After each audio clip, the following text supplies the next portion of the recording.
companion. So today we're talking about data entry and mobility monitor, which also forms part of the data entry, and some new data files that we can now get straight from Herd Companion. So on the herd that I'm using today is Hartbury University, and they let us use their data for demo purposes. Every farmer, of course, has their own login, but if you ever wanted to have a look at the demo herd, that's the herd that you would pick, so you can browse their data at your leisure. In the data entry screen here, we've got daily event entry. So we go on to this one. And if you're new to this, you can put data into here in real time. So what does that mean? Of course it's real time, Kath. What are you talking about? Well, when you enter something into here, it updates Herd Companion immediately. So if you were to enter a service from, say, 30 days ago, it can be at any time as long as it's logical for that cow. That will then be confirmed and go into the cows to PD list immediately. So it all ties in nicely with all the reporting on Herd Companion. And then it means that your data coming out the other side of NMR to your vet or your advisor will also be in real time. So they'll get the information that much quicker. So it's really transformed the way we do things rather than having to wait for a recording. So I'll just give you a couple of examples of how this works. On the daily event entry screen, we've got all the cow line numbers on here, so you can just scroll down or you can type a line number in. So I'm going with this cow. We've got the date here, so as of today, but of course it could have been something that happened last week or even last month. As I say, you can go back throughout the lactation for that cow, and as long as it's logical for her, it will be accepted. So it's not limited to the previous recording. And then we choose our events. So these are in chronological order for a cow, I suppose. We've got calvings, heat, served, PD plus and PD minus. We've got dry, mastitis, lameness, and so on. A few of them form different options. So like sick, there's a drop-down list to choose from there. I'm going to serve this cow, and then I can go to select bull to choose which sire. So for the herd that we're in, it knows all your recent bulls that you've used. So these are the top 20 for this herd, and then I can pick a recent bull that I've used. So that's it's convenient really. Or I can search NMR for a bull if it's a brand new one that I haven't used before, and that will open up the entire NMR database for bulls basically, so you should be able to find it through there. If it's an own bull, so it's a bull you've got running on farm and you haven't used it before, we would need to get it added either by your recorder at the recording or through NMR customer services. We can enroll that bull first, so that's just a quick call to them. Okay, so let me pick out this one here, and then we can add event. Okay, so number of events to confirm 1. This is important because the settings are, for everybody, that once you've entered your data, you do need to confirm the events in order to then refresh the screen and for Herd Companion to be updated. So if you feel confident enough and you're quite happy, yeah, I just want to rattle on through, I don't need to confirm anything, then absolutely fine, we can switch that setting off. Give us a call. I'll just go through some other examples before I confirm my event, just so you can see how it works. So let me clear the page. So then we can go to another cow and do something else entirely different. Might be something that happened, as I say, beforehand. So certain examples on here, mastitis allows us to pick out a quarter, or might be 2 or 4 or whatever. We can do that, and then add event. I'm just going to add the one example today. Another event could be a sold, so as a cull cow, and then you can see the drop down changes accordingly. We've got different reasons for culling. So there's lots of information that you can put in relevant to all the recording stuff that you would normally write on the sheets or tell your recorder, or they would copy from the diary. Once we've done all the data there is a certain amount of validation here as well. So if you are trying to put something in that isn't logical for a cow, for example, she may have just calved a couple of days ago, you've put that in, and then things have happened, you've forgotten, tried to enter it again, it will flag up in here in red writing, I can't do this event because it's already there, or it doesn't make sense for that cow. So it does validate here. It will then validate at the next stage, which is event confirmation. So as I say, we need to come into here. We can see then, it's quite a useful check in any case, just to say, what have I put in this time? Oh yeah, number 98 I've served. Confirm events will then load it into NMR. If at this stage you might have a great big long list, so you can enter as many as you like at a time. You can do this every day, every week, however frequently. We encourage you to do it, as frequently as you can. If at this stage you get to this point and you think, oh, actually, I didn't mean to serve 98, I can just untick and then confirm all the other events, and then that one will just stay where it is, so it won't go through to NMR. In fact, that's what I'm going to do now, because I don't want to confirm this. It's a real live herd, so I don't actually want to serve that cow. Once we've confirmed, the screen will refresh and say accepted. Then we'll be able to see evidence of the fact that it's gone through in event sent, or if it still has a failure, then we've got event failures on here, and it will give you again a reason why that event couldn't go in. If you confirmed everything, it's all gone through, and you realise actually I've sent it in now, but I've made a mistake. Again, give us a call. We can sort that out for you, no problem. Or you wait to your recording, and then you can say, please remove that service for that cow. So we don't have any event editing on here, at least not yet. But we can certainly, put new bits of information in. Okay. So that really is quite straightforward, and that's it in a nutshell. You'll see on the data entry menu, there's where we were. Those are all the options here. We do have certain bits that are greyed out, which I'm hoping will follow in time. Batch entry, for example, and also any new animals. It is not enabled yet. So if you've got a brand new animal, other than a calf that's just been born, of course, again, that can wait for the recording, or you can let us know. So in our second area today, I wanted to look at mobility scoring, and that's down here, the same menu on the data entry side. And this has been here since her companion was conceived, really, many years, but we have just recently updated it, and it's a lot better now in terms of the graphs and information that you can get out. So Mobility Monitor is all about putting in mobility scores for your cows. The reason we use Hartpury University is because their data is excellent. They always do everything with every cow, so we've got nice examples to see here of previous scores that they've done. So the last one, not that long ago, actually that's today's date, that might have been me that's tweaked that one, but you can see, yeah, we've got regular testing going on here. Number of cows assessed, total zeros, 1, 2 and 3, any not yet scored, and then if there's any cows absent. All of these, we can click on the date to then view the scores. If I go into here,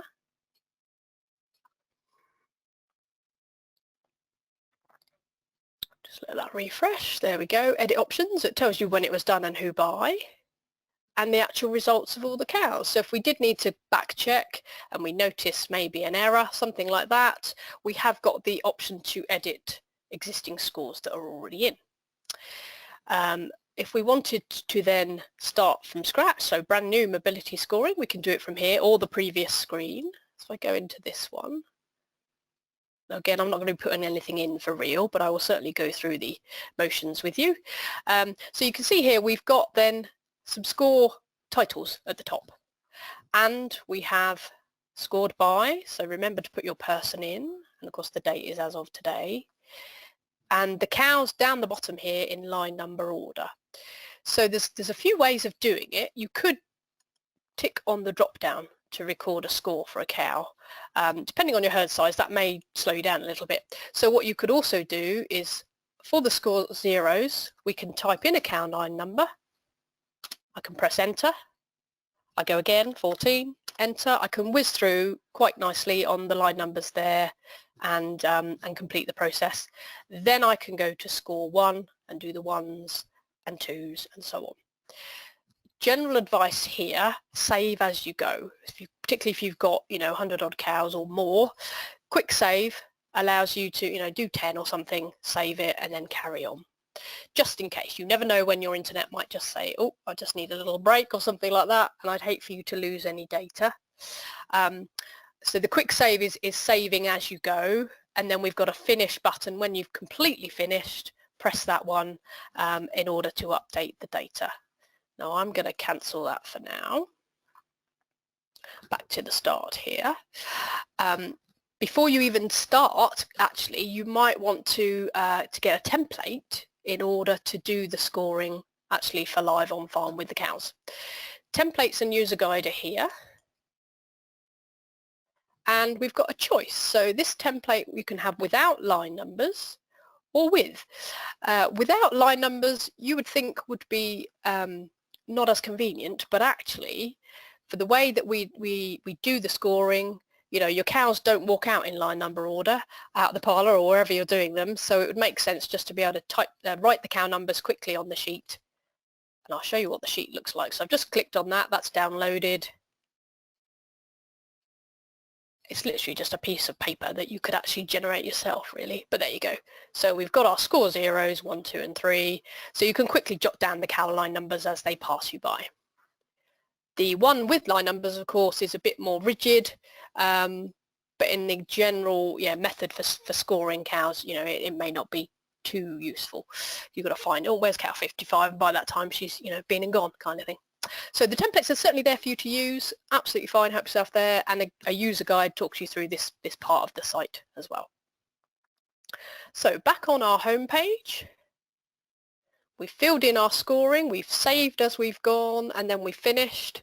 So the whole point of putting it onto here, it stores all your data, of course, so you can refer back to any previous score times and trends and see what's happening. And we've got some really nice graphs as well, all about looking at your data and how things have improved or deteriorated or whatever.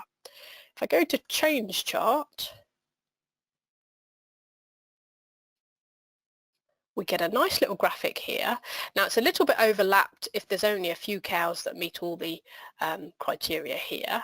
So the vast majority of the herd on the whole have stayed sound, and there's different levels. It's quite straightforward. What was the score before? If it was a 0 to a 0, then obviously they've stayed sound. If we've resolved, we've actually got better. No improvement, stayed the same. Might have a couple of new cases, or improved from a 2 to a 1, say, or hopefully not, but deteriorated, could have gone 0 to 3, something like that. If you want to just view the pie chart in a bit more detail, this is all a bit jumbled up here. I can click on the stayed sound. We get a nice little smooth movement there. So then we can see exactly how many are in each of these categories. So there's nothing deteriorated. That's good news. We've got some improvement in one cow. Got a few new cases we need to keep an eye on. Scroll down a bit further. That gives you your numbers as well. And you'll see there's a table at the bottom with no change selected. So it actually tells you what to do. Click on the section in the pie chart you're interested to see. Right, so I want to see who my new cases are. Click on here. And that table at the bottom will refresh.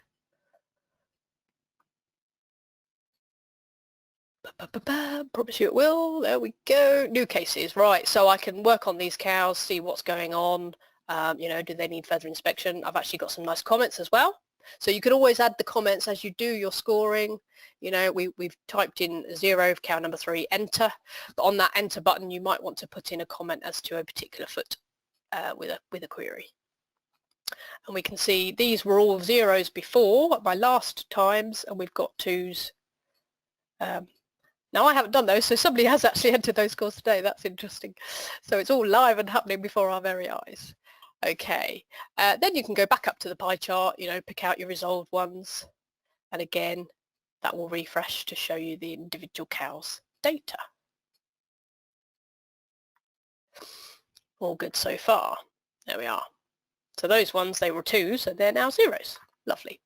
Okay, back up to the top. We can move to our next trend chart in this section. Another nice graphic here. How have things improved or otherwise over time? So 2 years worth of data here. So it might be you're starting off from now, absolutely fine. It will all build up in time.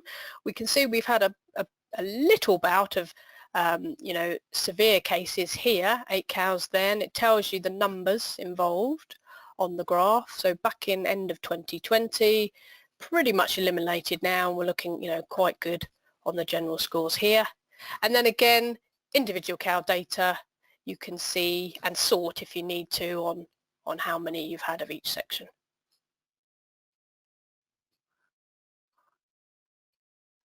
Lactation lameness chart puts it into lactation numbers. Now this is interesting. So we've got big peaks here at our older cow level.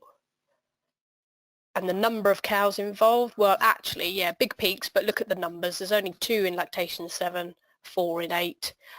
So it might be some of the older girls are struggling a little bit, but it's not you know, huge numbers compared to other ones. We do have some unknowns. You might see that on your herd data as well. So question there, what does unknown mean? Well, it's either an estimated lactation, we don't actually know which one it is for sure, but more likely it's a cow that's gone, so she's been sold since that recording of the mobility, or lactation 0 if you're scoring some heifers potentially.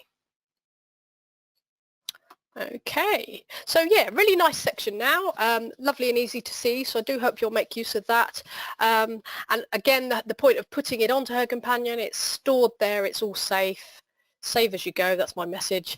But you know, your advisor will see that sort of information if they're using something like Interherd Plus. They're going to have that data downloading into their information for your farm as well, so it's definitely worth having a go.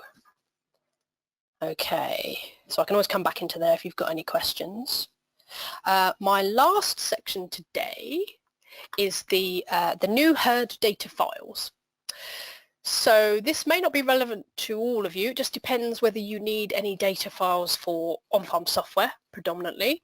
So if you're using something like Uniform or Interherd, just to name a couple, in the iReports menu, we now have, oops, I just moved the mouse this way. This section here has been here again since the year dot, but we've got some new bits on here now. Herd data files.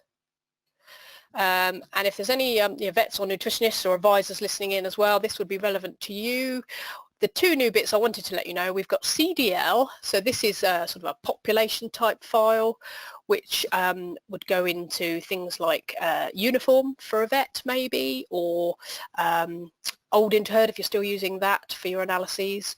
That file, we've had a data download account for anybody that needs these files.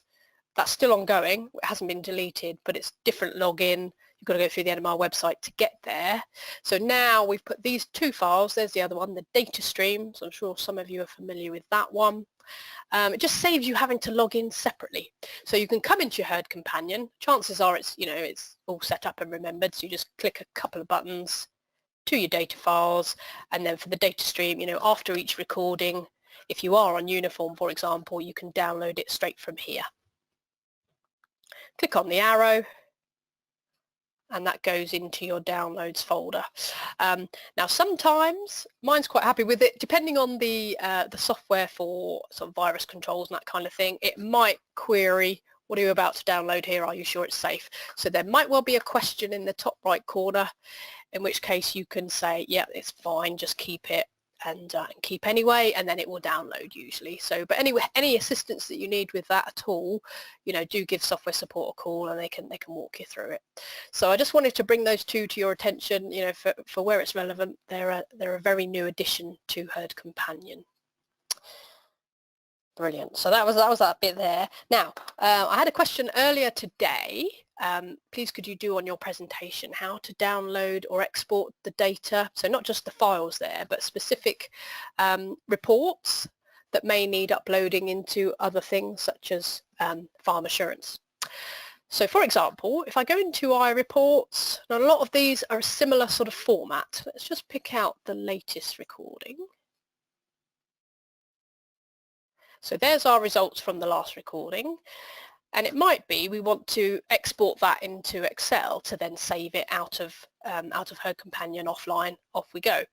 So just in case you weren't aware, we've got the export option here, which I can click on, and that straight away, very nice and easy, downloads that particular table of data as a spreadsheet, and if you've got Excel built in, on your same PC, it's ready to go. So I can click on there and it will open up into Excel like so, and it's all nicely formatted, so all of your individual data items are in individual cells.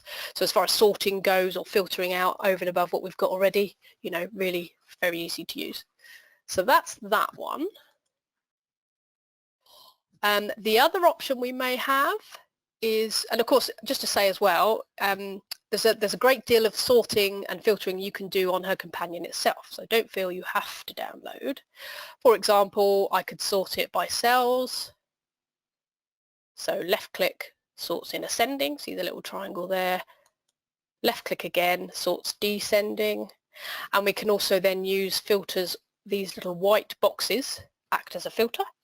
So for cells, if I wanted 200, that refreshes straight away. No data to display because it's wanting to see cells that are equal to 200. The little key to the right of there allows me to choose my option. So I'll say greater than, and then I've got some data to play with. So we filtered out 22 animals from the whole herd that was tested on that day. Okay, and you can use more than one filter at a time. So it might be you want, so many days in milk. We could maybe have a less than for that one. So again, when you stop typing, it's refreshed to equal, less than. There we go. And I've narrowed down my herd to the exact cows that I want to have a look at. Then we could export again, and it will export the exact cows that we're looking at now. So with those filters in place, so you could do a mixture of both. That's one export option. So all of the tables in our report certainly, and across her companion, look for this one up here. When it comes to disease monitor, a specific example I was asked to show you was for BVD. Now if I go into here, it took a while to load last time, but I think we're a bit quicker at the minute.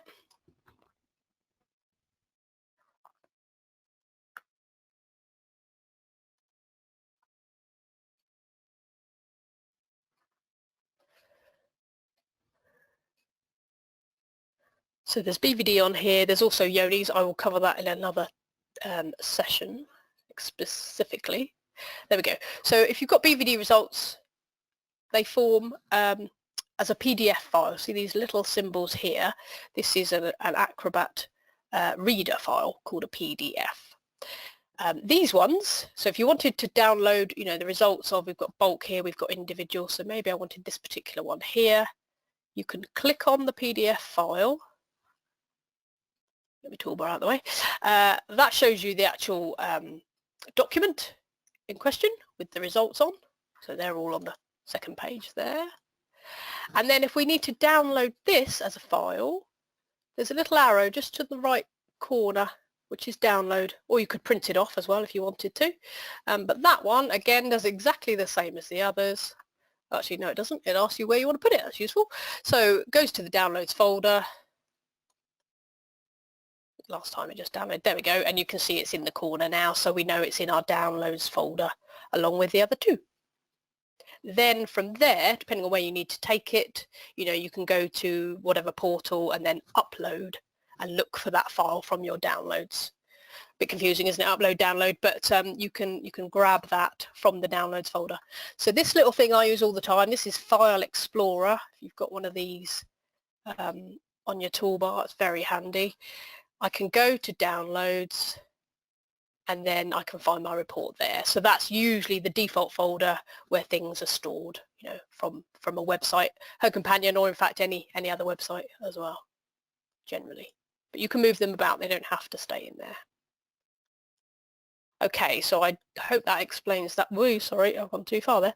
That explains that one. Hold on, let's go back in. Her companion, there we are. Right, so that is what I wanted to say today. I'm so sorry about the sound at the start. Any questions? Oh yes, we've got some coming in. Brilliant. Right, herd companion on a phone. Funnily enough, I was talking about this earlier today. Yes, you can. Now there is Her Companion, of course, is on a website. So any phone, any tablet, you can browse the internet, of course. There are some settings you can make it a bit more readable on a phone, because obviously, phone screens are quite small. If you log in, you just go to hercompanion.co.uk, you'll see the exact same options as we are today. But of course, with a laptop, it's a bit bigger to see and it's easier to sort and view cows and so on.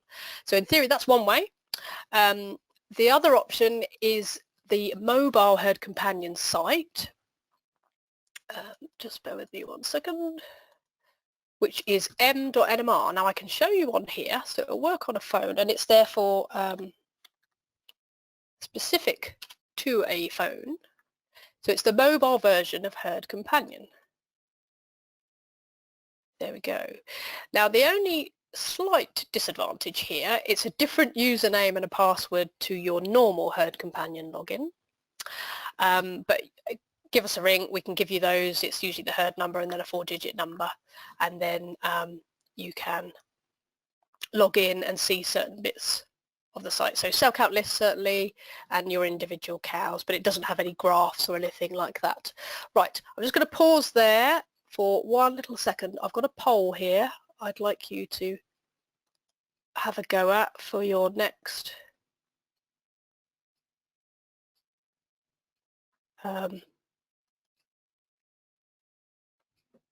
next webinar. There we go, hopefully you can see that. Brilliant. I will be 1 second, I've just got to disappear for literally 1 second, and I'll be back to confirm the poll results.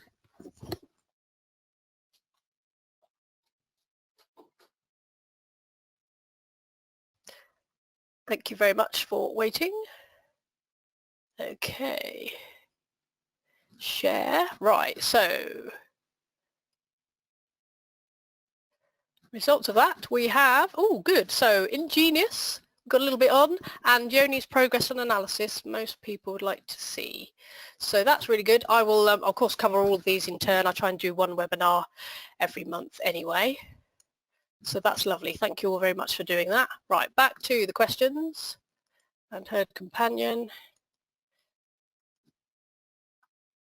Right, so we are on genus RMS and DIY milk recording NMR. Don't have any young stock on Herd Companion. All the sires are missing on the cows.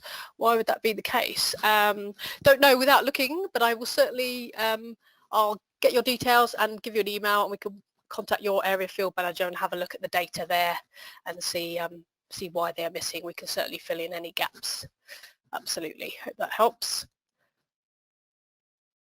And can Herd Companion link directly to Uniform rather than linking it once a month? Yes, absolutely. So the live link is now in place, whereby from Uniform it runs the automatic link to Herd Companion every day. So again, I'll email you and we will contact you directly to get that set up. So that's very easy, and it does its own thing. As long as you keep an eye on the data, it will update Herd Companion immediately, just like data entry on here. Okay. Vet access for this. We used to enter our mobility scores in for our clients, but now we can't. Right, so that one, again, I'm going to have to come back to you on that one, but we can certainly, the farmer controls what the vet can see on Herd Companion. So it might be they've switched off and done it as a, can't see or can't actually enter data on your behalf. So that's one for the farmer to do, but I can liaise with you later. And any future plans in place to enable us to edit data entry inputs? Yeah, I did mention that one. I haven't got a plan at the minute, but we're all talking about Herd Companion, how we can take it further, certainly. So watch this space. I'm hoping we can get editing on there. I think that would be a really useful feature. Fantastic. Okay, so I hope that was really useful for you all. Thank you all very much for attending. Again, apologies for my technical faux pas, and I will see you all next time. In about a month's time, we'll do another one. Thank you very much. Okay, oh yeah, another question across all of the clients. Oh, for the mobility, right, yeah, we might need to have a chat about the settings then and see what we can sort out for that. No problem, I will liaise directly with you. Grand, thank you all. Bye-bye for now.